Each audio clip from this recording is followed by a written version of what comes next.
시청자 여러분 안녕하십니까. 뉴스9의 김명우입니다. 윤정호 앵커를 대신해 이번 주 진행을 맡게 됐습니다. 국정감사 첫날은 사법부 치욕의 날이라 해도 과하지 않을 착잡한 하루였습니다. 삼권 분립이란 민주주의의 근본 원칙이 과연 온전한가 다시 돌아보게 된 하루이기도 합니다. 추미애 법사위원장은 그동안의 관례를 무시하고 기어코 조희대 대법원장을 국감장에서 떠나지 못하게 했습니다. 사법부 수장이 90분 동안 국회에서 수모를 당한 겁니다. 더욱이 7년 전 삼권 분립을 내세워 당시 김명수 대법원장의 국회 직접 증언을 막았던 민주당이었습니다. 오늘 난장판이 된 법사위 국정감사 모습부터 전해드리겠습니다. 전정원 기자입니다. 건강과 행복이 함께 하시기를 기원합니다. 대단히 감사합니다.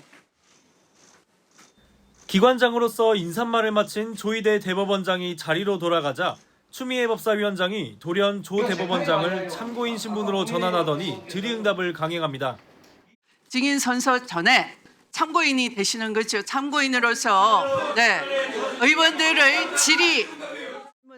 대법원장은 인사말만 하고 자리를 뜨던 30여 년 관행을 깨뜨린 겁니다. 국감에 기관 증인이 나오는데 왜 그걸 막아요? 기관 증인이 될 수가 없습니다. 위원장이 참고인이라잖아 지금. 야당은 민주당이 대법원장을 감금하고 이재명 대통령 재판에 개입하려 한다며 강하게 반발했습니다. 왜 대법원이 대선에 개입했는지 이런 것들에 대해서 질문을 하면 거기에 대해서 답할 의무가 있고 전부 다 이재명 지우기, 재판 중단시키기, 대법원장 압박해서 앞으로 있을 재판에 대해서 막으려고 하는 건 아닙니까? 역사적으로 정말 부끄러운 그리고 어마어마한 과오를 저지르고 있습니다. 하지만 여당 의원들은 지난 5월 대법원의 이 대통령 선거법 사건 유죄 취지 파기환송을 문제 삼으며 질의를 강행했습니다. 이재명 후보는 앵커의 질문이나 사회자의 질문에 소극적으로 답을 한 것이지 고의적으로 답을 한 것이 아닙니다. 국민으로부터 세비 받으면서 이재명 대신 변호해도 되는 겁니까? 2심 엉터리 판결은 그 재판부는 왜 안 부릅니까?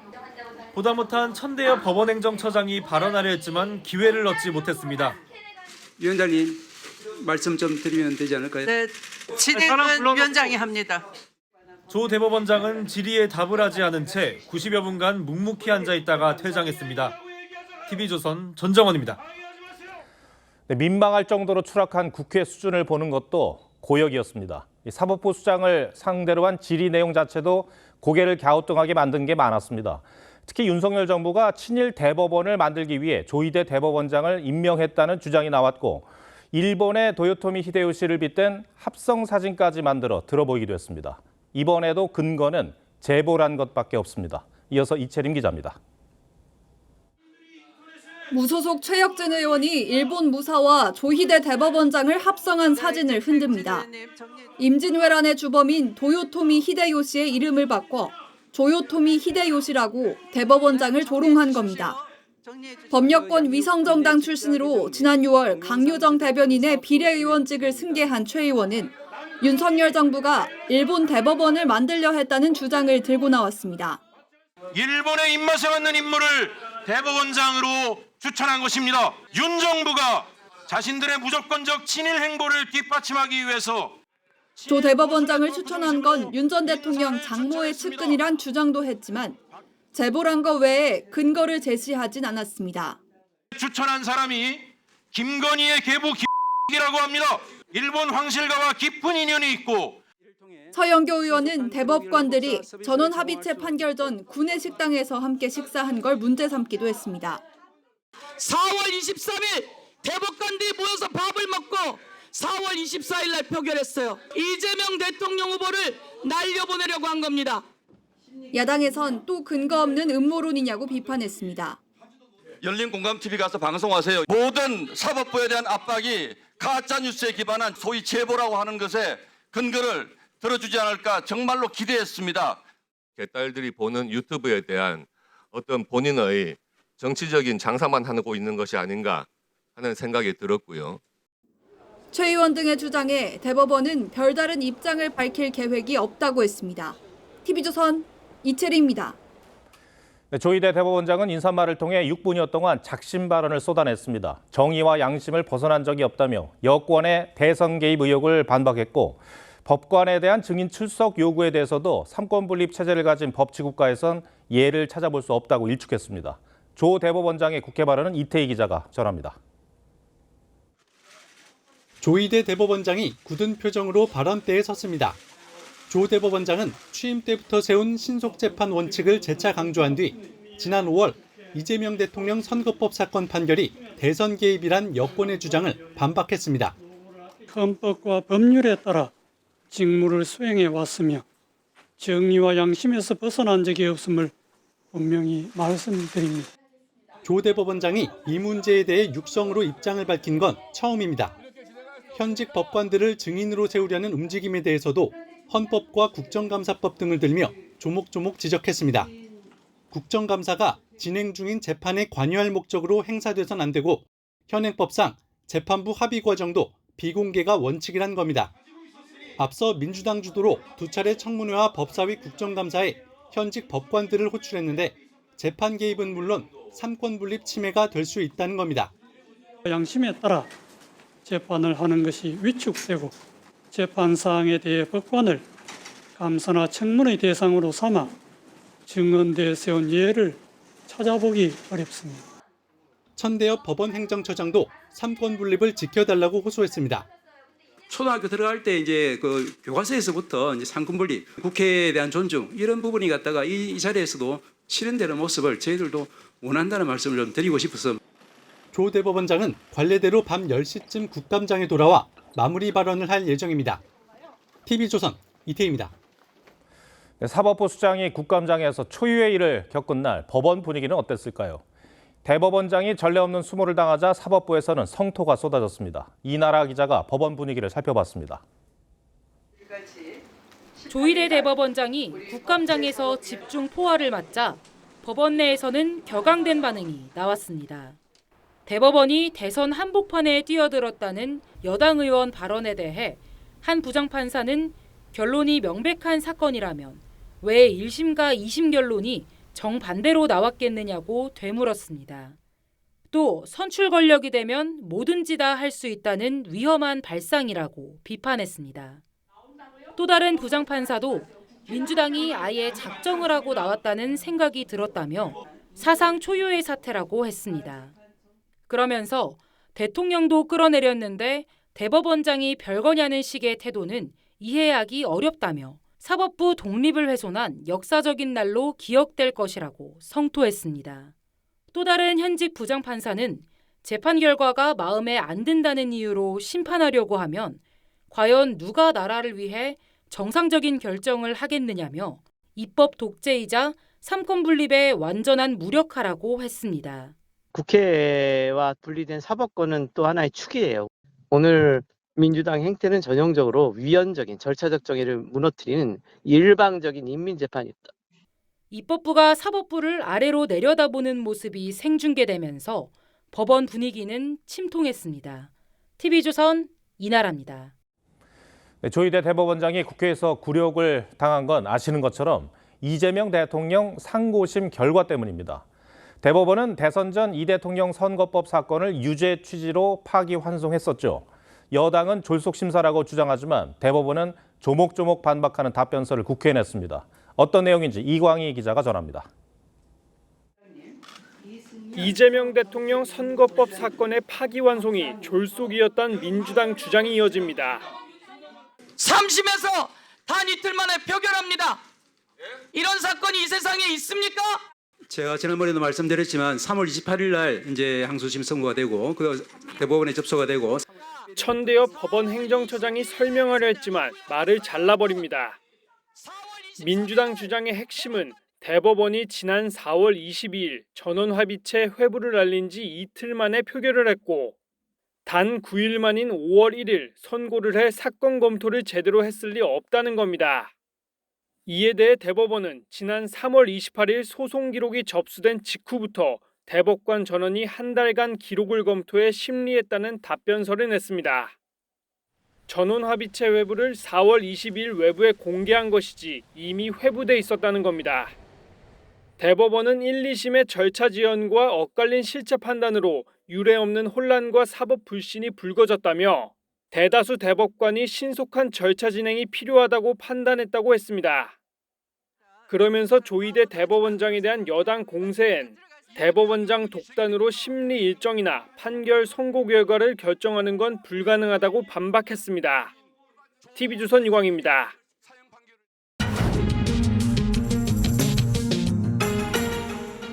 네, 사상 초유의 국회 법사위 사태의 파장은 상당 기간 이어질 것 같습니다. 민주당이 왜 이렇게까지 하는 건지 뉴스더에서 정치부 황정민 기자와 짚어보겠습니다. 자, 황 기자, 추미애 법사위원장이 관례를 깼는데 그 이유가 조 대법원장이 관례를 무시했다는 것이었어요? 네, 그렇습니다. 추미애 위원장이 이재명 대통령 선거법 사건을 대선 직전 신속하게 파기환송한 게 사법부의 관례를 깬 거다 이렇게 주장했습니다. 한번 직접 들어보시죠. 모든 단계에서 기존 관례를 무시하고 예배를 적용해 이례적으로 속전속결 판결을 내렸습니다. 이 발언 직후 조 대법원장을 명단에도 없던 참고인으로 전환했는데요. 당초 조 대법원장에게 동행 명령장 발부나 이 고발 같은 조치를 할 수 있다는 엄포도 놨지만 일단 거기까지는 가지 않았습니다. 앞서 원내 지도부가 득보다 실이 더 클 수 있다는 취지의 우려를 법사위에 전달한 걸로 알려졌습니다. 어쨌든 민주당 법사위 내 강경파 의원들이 예고했던 대로 이 조 대법원장 압박은 실행에 옮긴 셈인데요. 이를 두고 진중권 교수는 소위 강성 지지층 정치가 이 정당과 국회를 잡아먹고 이제 사법부마저 잡아먹는 형국이라고 지적했습니다. 네. 그런데 정작 그 국회나 법사위 관례를 깨고 있는 건 민주당과 추미애 위원장 아닙니까? 네, 일단 그 다수당이 법사위원장을 가져가는 것부터 이 민주당이 지난 16년간 지켜진 관례를 깬 거였습니다. 또 야당 간사를 선임하지 않고 다수결로 부결시킨 것도 전례가 없는 일입니다.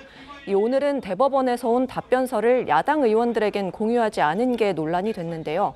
이 야당은 질의를 하지 않았다 이런 이유를 들었지만 야당에서는 추후 공유해달라는 이런 요청도 묵살이 됐다면서 이 직권 남용이다 이렇게 반발하고 있습니다. 그러니까 민주당이 따져 묻겠다는 게 왜 대선 전에 이 대통령 판결을 빨리 했냐는 건데 대법원 측의 입장은 뭡니까? 네, 대법관이기도 한 천대엽 법원 행정처장이 판결 배경에 대해 설명을 했습니다. 대법관들이 치열하게 나뉘었던 부분이 이 판결을 5월 공식선거운동 전에 할지 아니면 뒤에 할 건지였고 이 대선 이후에 한다면 언제 할 건지였다는 겁니다. 그런데 가장 영향을 적게 주는 게 선거운동 전이라고 판단한 듯하다. 이렇게 천 처장은 설명했습니다. 이 당시 파기환송 결정문에도 다수 의견으로 담긴 내용인데 직접 들어보시죠. 지연된 정의는 정의가 아니고 우리 헌법과 법률에 신속한 재판받을 권리가 있고 그리고 이제 특히 사회적으로 이제 갈등이 심하고 분열을 조장해서 대선 전날 이재명 대통령이 김어준 유튜브에 나와서 조희대 대법원장 때문에 판결이 뒤집혔다라는 의혹을 직접 제기했었는데 이 내용도 오늘 국감장에서 나왔죠. 네, 이 대통령은 대법원 측과 간접적으로 소통을 했다면서 이 기각 결정이 파기환송으로 바뀌었다는 취지의 주장을 했었죠. 당시 국민의힘은 대법원에 내통자가 있다는 거냐, 선고 결과를 미리 알았다는 거냐 이런 비판을 했었는데요. 이 천 처장은 그런 일은 있을 수 없다고 했습니다. 이재명 대통령이 말한 것처럼 사전에 이 선고하는 내용에 대해 가지고 대법원에서 누군가 알려줬나 하는 문제에 대해서 확인해 보신 적이 있습니까? 그런 일이 있을 수 없다는 것은 잘 아시지 않습니까? 곽규택 의원은 이어서 이 대통령이 허위 발언을 한 거면 선거법 위반 아니냐 이렇게 따졌는데 천 처장은 이에 대한 답변은 하지 않았습니다. 네, 오늘 국감 모습을 보니까 앞으로 국감에서 뭘 기대할 수 있을지 잘 모르겠습니다. 알겠습니다. 황 기자, 잘 들었습니다.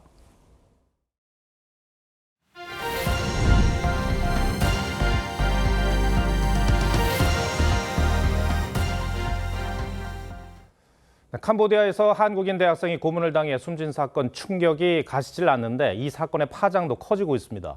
전국 각지에서 이 캄보디아에 간 가족이 실종됐다는 신고가 잇따르고 있습니다. 모르는 번호로 전화를 걸어 살려달라고 애원한 뒤 행방불명됐는가 하면 이 현지 범죄 조직에 감금됐다 수천만 원의 가상화폐를 주고 풀려난 경우도 있습니다. 박건우 기자입니다.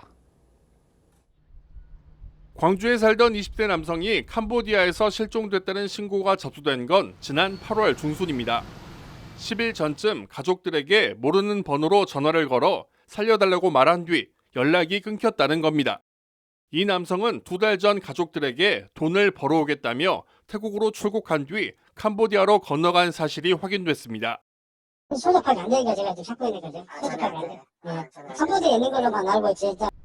지난 9일 충북 음성에선 지인 2명과 함께 캄보디아로 여행 갔던 아들이 감금된 것 같다는 신고가 경찰에 접수됐습니다. SNS를 통해 캄보디아의 수도 프놈펜의 한 건물에서 감시를 받고 있다고 연락을 해왔다며 경찰에 신고하지 말라고 했다고도 했습니다.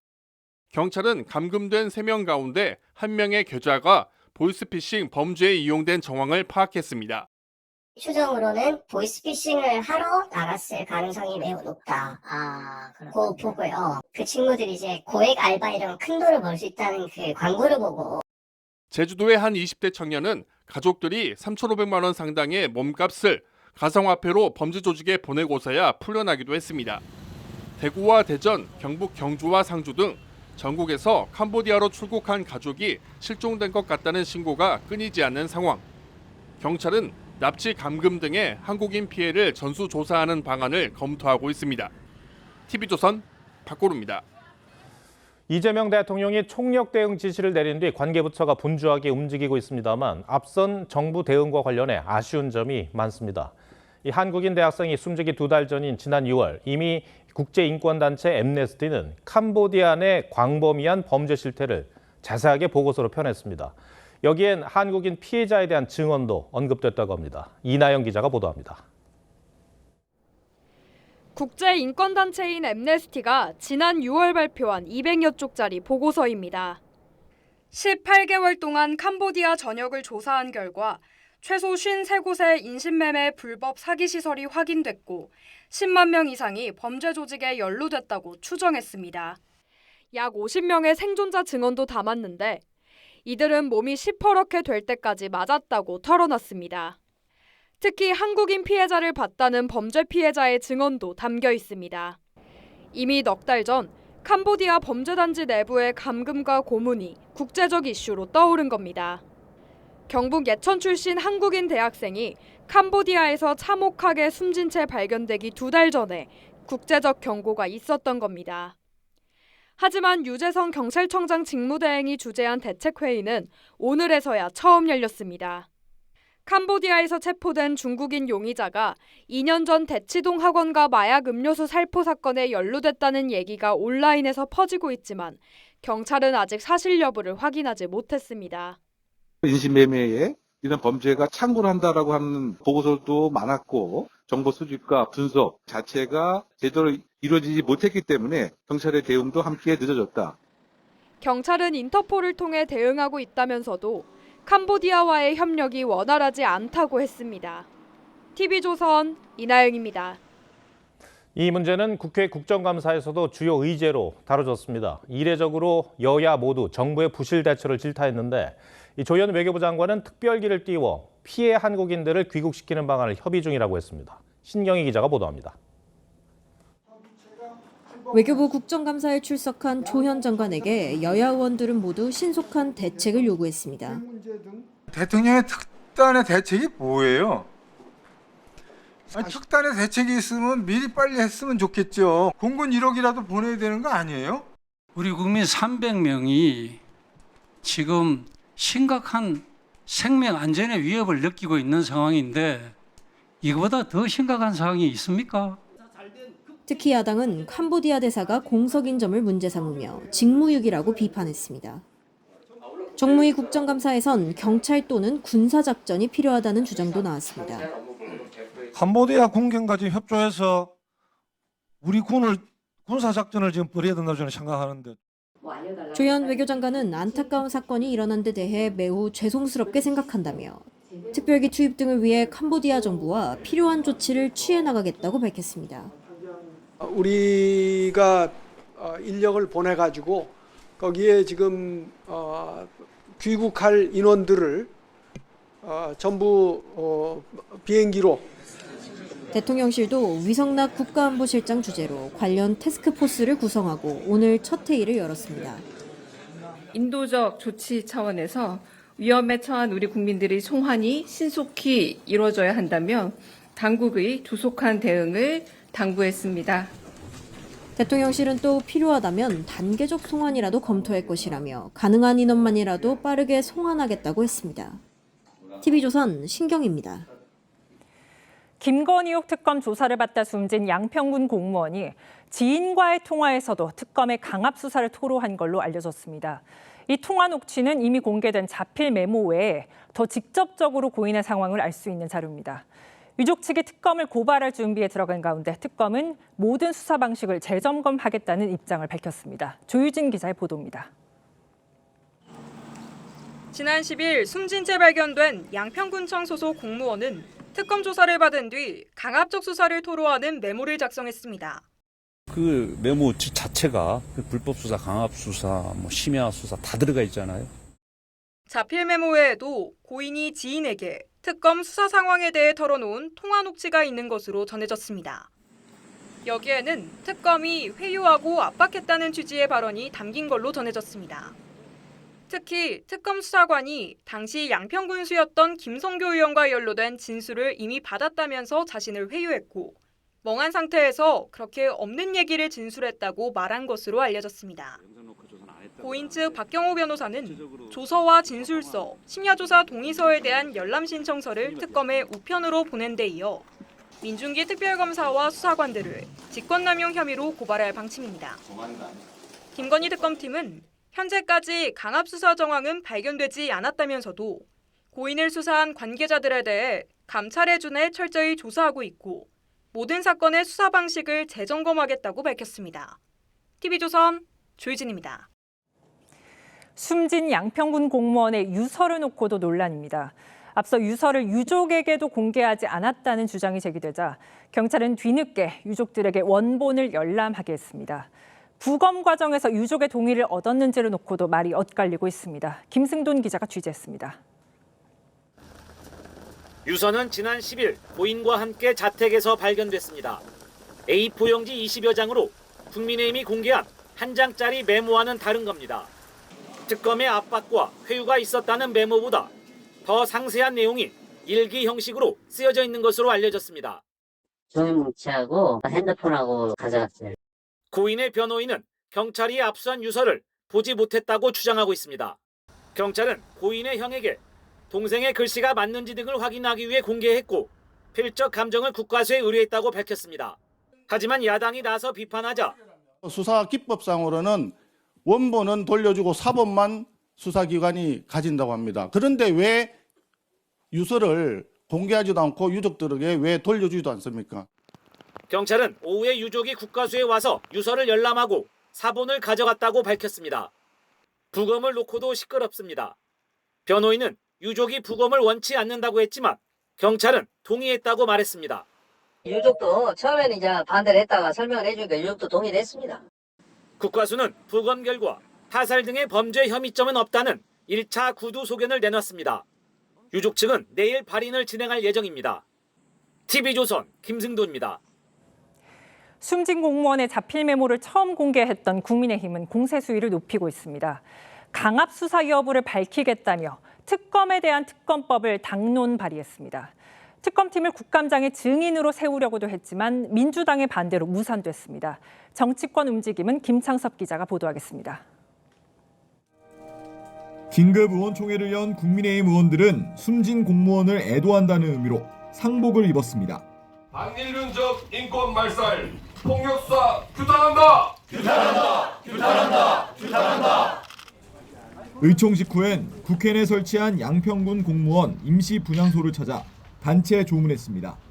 국민의힘은 김건희 특검팀의 강압, 불법 수사가 없었는지 밝히겠다며 민중기 특검 폭력수사 특검법을 당론 발의하기로 했습니다. 폭력적 수사, 진상규명 해야 되지 않겠습니까? 이것을 규명할 수 있는 방법은 특검을 특검하는 방법밖에 없습니다. 또 법사위 차원의 김건희 특검팀에 대한 현장 검증을 요구했지만 민주당은 안타까운 사건을 정쟁으로 이용한다며 부결시켰습니다. 이 현장 검증을 가서 과연 CCTV를 보고 그동안 어떤 강압 수사가 있었는지 없었는지 반대하는 위원님은 손을 들어주시기 바랍니다. 재석위원 총 17인 중 찬성 5인, 반대 10인, 기권 2인으로 부결되었음을 선포합니다. 민중기 특검을 포함한 특검 관계자 16명을 증인으로 출석시켜야 한다는 야당의 요구도 받아들이지 않았습니다. 민주당은 또 특검이 순진 공무원을 심야 조사한 건 옥의 티라면서도 특검법 주장은 시기상조라고 했습니다. 특검을 또 특검한다는 것은 상식적으로 안 맞는 얘기다. 실마리가 없는데 그걸 논의하기는 너무 빠른 거 아니냐. 국민의힘이 국회 내에 임시 분향소를 설치한 것도 합의되지 않았다며 유감을 표했습니다.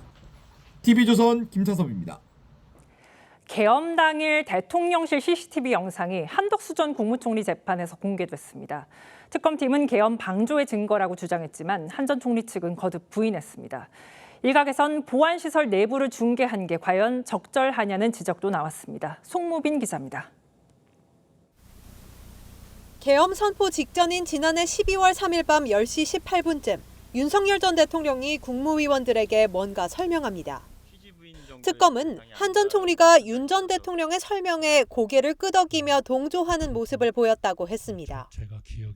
계엄 선포 직후인 밤 10시 32분에 대통령실 대접견실에서 당시 한덕수 국무총리가 조태열, 최상목 장관과 문건을 봅니다.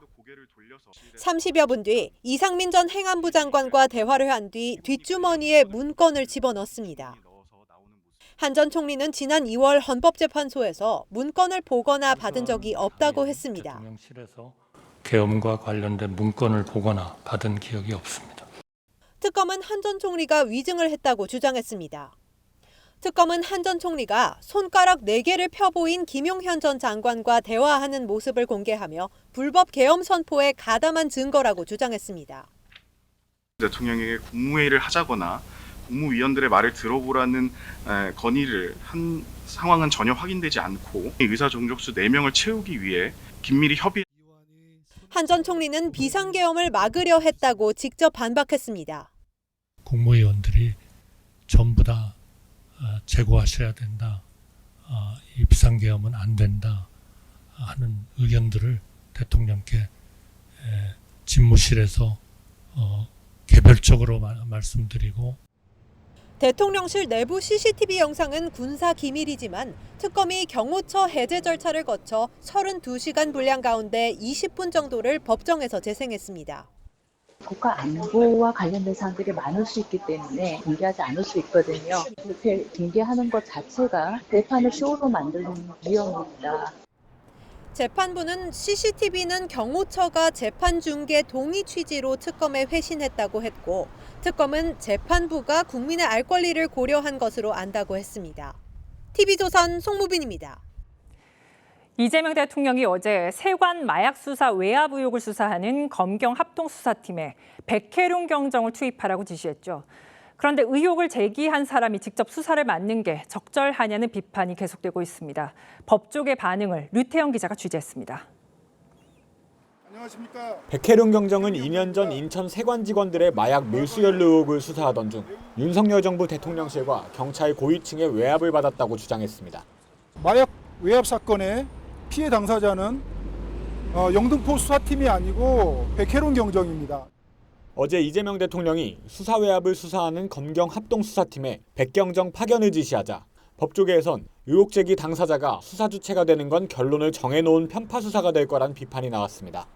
당사자가 수사의 주체가 된다는 것은 수사가 좀 한쪽 방향으로 편파될 수 있다. 경찰관 본인이 피해자일 때 수사 업무에서 제척된다고 규정한 경찰청 범죄수사규칙에 어긋난 조치란 겁니다. 공정한 수사가 문제될 수 있고 규칙을 위배해서 수사를 한다? 그 자체가 이제 또 다른 문제를 낳을 수밖에 없을 테니까요. 대통령이 특정 사건 수사 인력까지 직접 언급한 건 일종의 수사 개입이 될 수 있다는 지적도 나옵니다. TV조선 류태영입니다. 검찰청 폐지안이 통과된 지난 9월 한 달 동안에만 검사 47명이 퇴직한 걸로 확인됐습니다. 그 전달에 비하면 2배 가까이 늘었습니다. 검찰 내부에선 한 달에 검사 100명이 나가도 이상하지 않다는 목소리가 나오고 있습니다. 안혜리 기자입니다. 범 여권은 검찰청 폐지를 골자로 한 정부조직법 개정안을 지난달 26일 통과시켰습니다. 정부조직법 일부 개정 법률안 대안에 대한 수정안은 가결되었음을 선포합니다. 지난달 한 달간 퇴직한 검사는 47명이었습니다. 퇴직자가 많았던 7, 8월과 비교해도 2배 가까운 수치입니다. 올 들어 지난달까지 9달 동안 퇴직한 검사는 모두 146명으로 지난해 전체 퇴직자 수를 훌쩍 넘어섰습니다.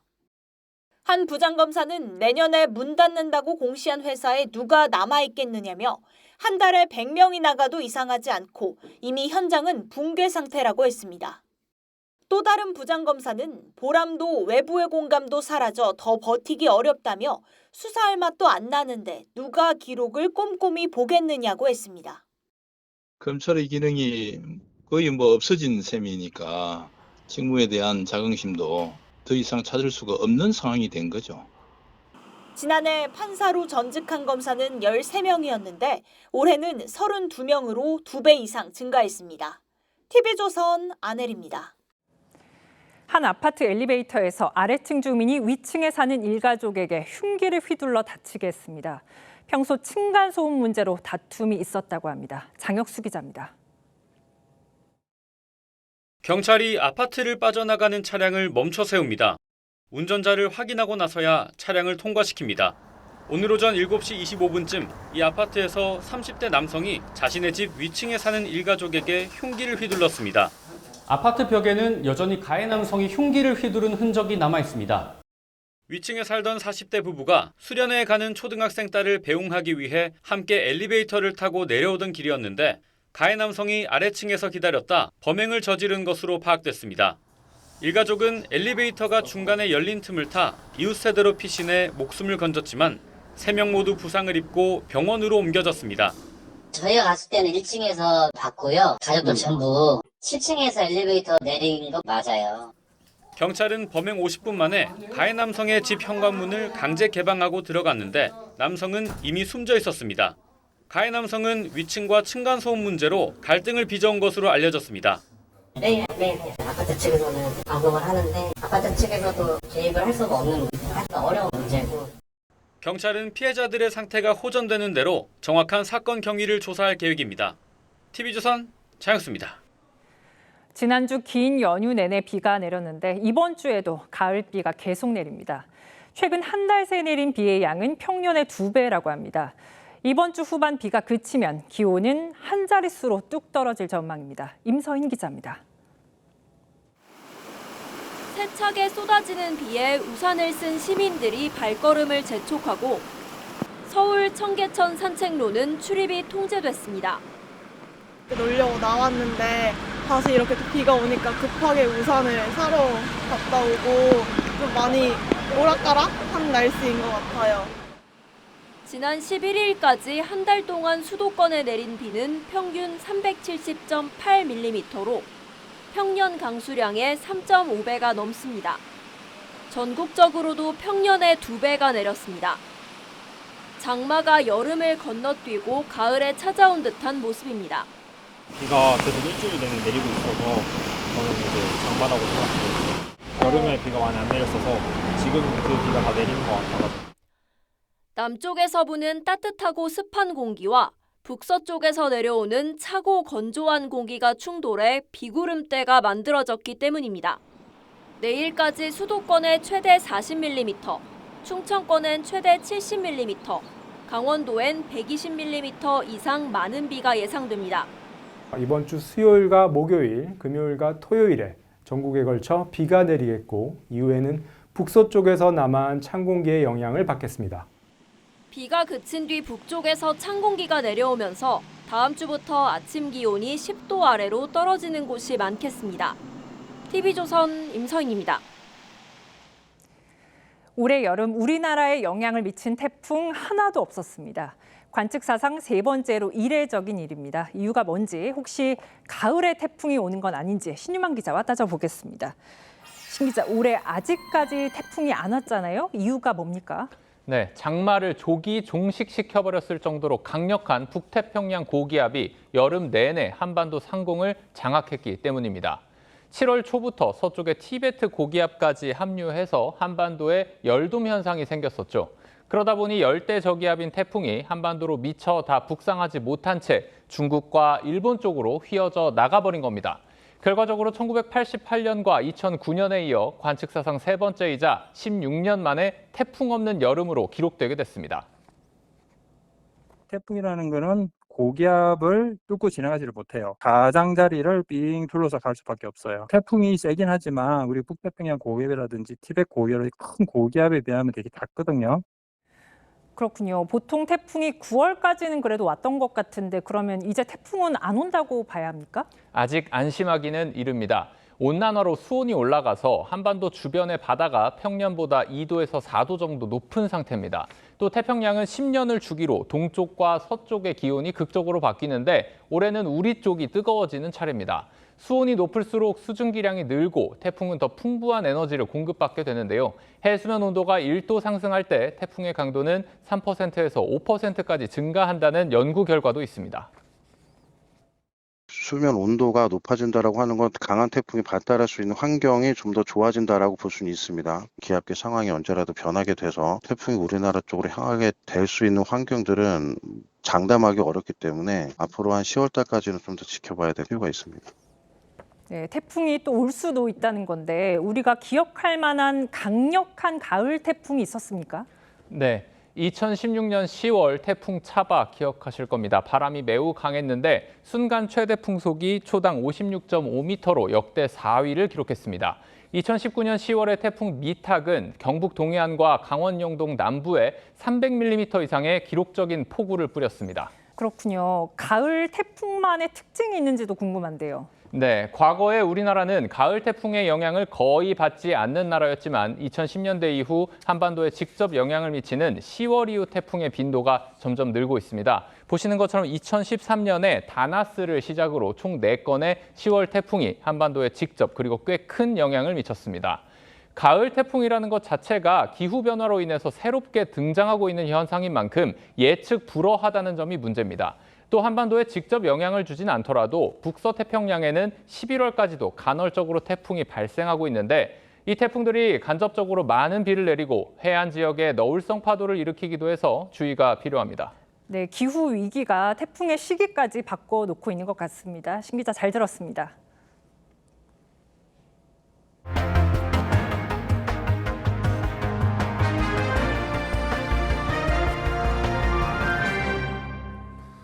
네, 미국과 중국의 무역 갈등 여파는 고스란히 우리에게도 전해지고 있습니다. 우리 금융시장은 내내 요동쳤는데 이 원달러 환율은 다수 달 만에 장중 1,430원대를 넘어섰습니다.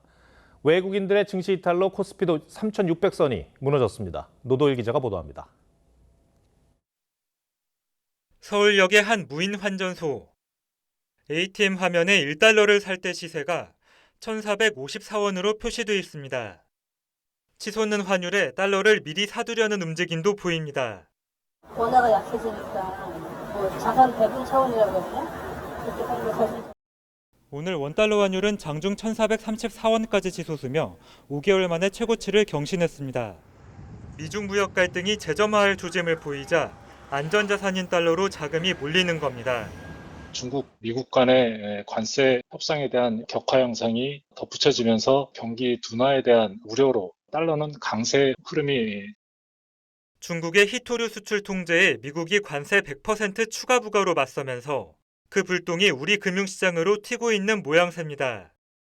뒤늦게 트럼프 대통령이 중국에 대해 걱정하지 마라, 모든 것이 잘 될 거라며 유화 제스처를 취하긴 했지만 우리 외환당국이 1년 반 만에 구두 개입에 나서고 나서야 환율은 1,420원대로 내려앉았습니다.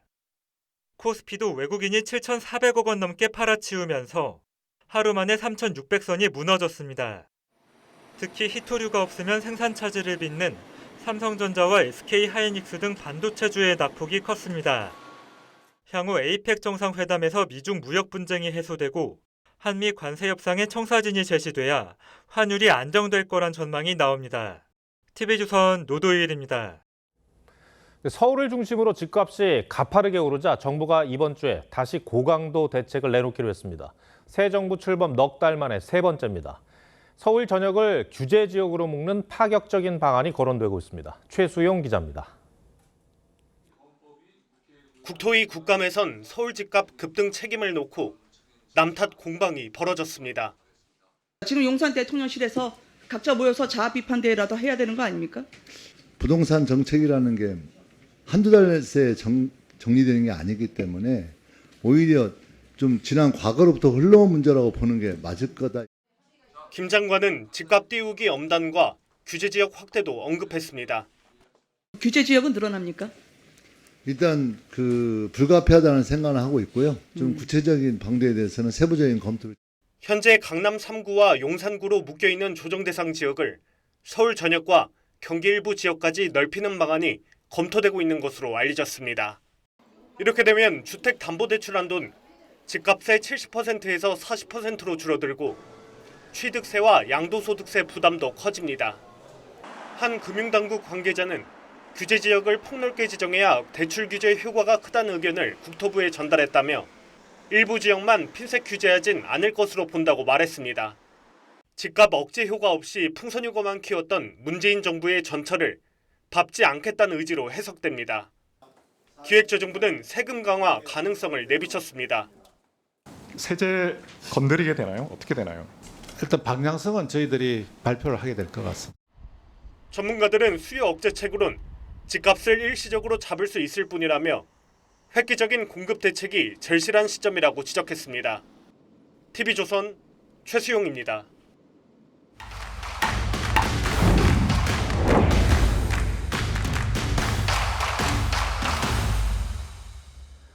정부는 해상 풍력 발전 용량을 지금보다 크게 늘린다는 계획입니다. 그런데 서해안에 들어설 예정인 해상 풍력 단지 6곳이 군 안보 작전에 지장을 줄 우려가 있는 것으로 파악됐습니다. 풍력 발전기에 막혀 적 비행기의 레이더 탐지가 어려워지거나 소음 탓에 잠수함 포착을 방해할 수 있다는 겁니다. 변정현 기자가 단독 보도합니다. 2020년 전북 부안을 찾은 문재인 전 대통령이 2030년 세계 5대 해상풍력 강국 도약을 선언하며 서해안 지역 해상풍력 발전 사업은 탄력을 받았습니다. 그린 에너지 해상풍력으로 우리는 함께 성장하며 그런데 현재 건설 예정인 서해안 해상풍력 발전단지 가운데 6곳이 군의 레이더 탐지 활동에 지장을 줄 가능성이 있는 것으로 파악됐습니다. 군부대 레이더와 탐지 목표물 사이를 풍력 발전기가 가로막거나 발전기가 레이더 신호를 반사해 잘못된 정보를 만들어낼 수 있다는 겁니다. 이미 준공된 풍력단지 3곳에서도 같은 문제가 우려돼 발전기 위치를 옮기거나 보안 레이더를 추가 설치하는 방식으로 군과 합의했습니다. 대잠수함 탐지에도 영향을 줄 수 있습니다. 지금 계획대로 서해안에 풍력단지가 여러 곳 조성될 경우 발전기에서 발생하는 소음이 음파 탐지 시스템에 영향을 줄 수 있기 때문입니다. 대규모 단지가 이루어졌을 때에는 전체적인 국가 안보 측면에서 즉 합참 차원에서 전체적인 작전성, 그다음에 전략적인 판단을 해줘야 된다고 생각합니다. 정부는 2030년까지 해상풍력 발전 용량을 현재보다 40배가량 많은 14.3기가와트까지 확대한다는 계획입니다. TV조선 변정현입니다. 수능 시험이 한 달 앞으로 다가왔습니다. 의대 쏠림은 올해도 계속될 전망인데 특히 의대에 진학하는 강남 3구 출신 학생들이 갈수록 늘고 있습니다. 이 강남 학생들의 과도한 의대 쏠림에 어떤 우려가 나오는지 이상배 기자가 전해드립니다. 서울 대치동 학원가입니다. 건물마다 보통 10개가 넘는 입시 학원들이 빼곡히 들어서 있습니다. 대부분 학원이 의대 진학반을 운영하는데 중고등학생은 물론 초등학생까지 수업을 듣습니다. 초6이 고등 수학 들어가는 거 다른 애들이 그렇게 한다고 생각했는데 저희 아이가 지금 6학년인데 전혀 빠르지 않고 그런 애들 이미 너무 많고 실제 사교육열이 뜨거운 강남, 서초, 송파 지역 고등학생들이 의대 신입생의 상당수를 차지하는 것으로 나타났습니다. 올해 서울대 의대 신입생 10명 가운데 2명이 이 같은 강남 3구 출신이었고 고려대 의대는 4명 중 1명, 한양대 의대는 무려 3명 중 1명이 강남 3구 출신이었습니다. 강남 3구 출신은 전국 고교 졸업생 중 3.18%에 불과하지만 전체 39개 의대 중 절반 가까이에서 신입생의 최소 10%를 차지합니다. 특히 대치동 중심의 메디컬 트랙이 체계적으로 형성되어 있고 강남권 학생들이 수도권, 비수도권 의대까지 폭넓게 지원합니다. 강남 학생들의 의대 쏠림이 계속될 경우 교육의 다양성을 해칠 뿐더러 소외 지역 학생들의 박탈감을 키울 수 있다는 우려가 나옵니다. TV조선 이상배입니다. 이스라엘과 하마스의 휴전 합의 1단계에 따라 이스라엘 인질 20명이 모두 석방됐습니다. 휴전 합의 서명식을 위해 중동에 도착한 트럼프 미국 대통령은 다음 2단계 하마스 무장 해제도 이뤄질 거라고 강조했습니다. 김자민 기자입니다. 수척한 얼굴의 남성이 적십자 차량에서 내려 이스라엘군을 보고 활짝 웃고 이 모습을 TV 화면으로 보던 아내는 박수를 치며 감격합니다. 하마스의 기습 공격으로 가자 지구에 억류돼 마지막까지 붙잡혀 있던 이스라엘 인질 20명이 737일 만에 석방됐습니다.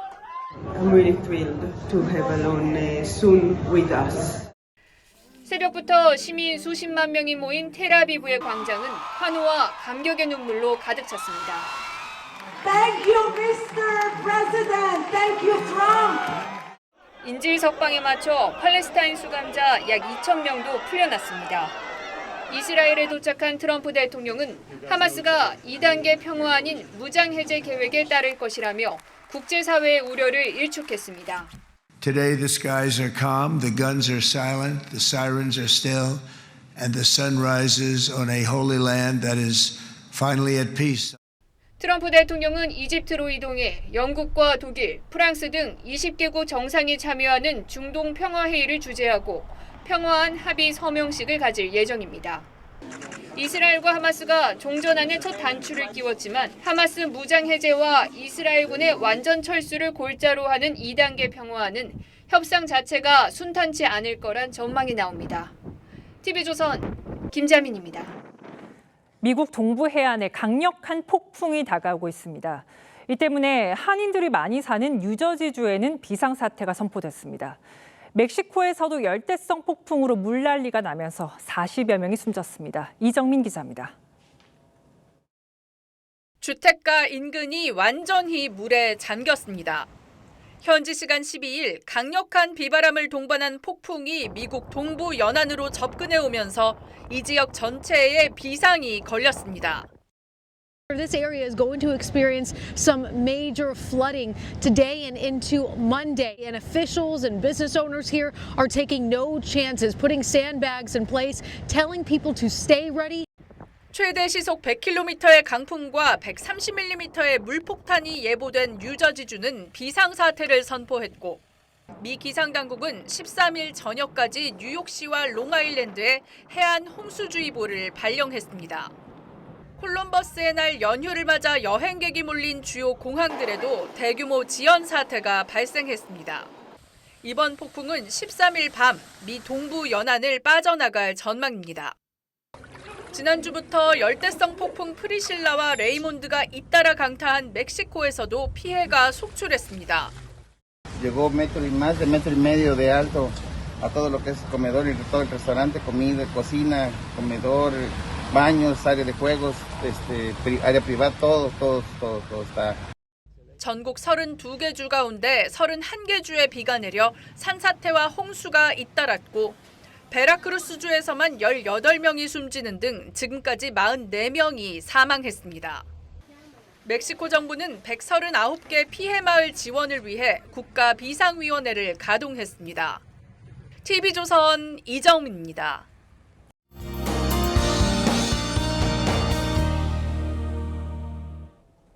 종일 장마 같은 가을비가 내리고 있는데요.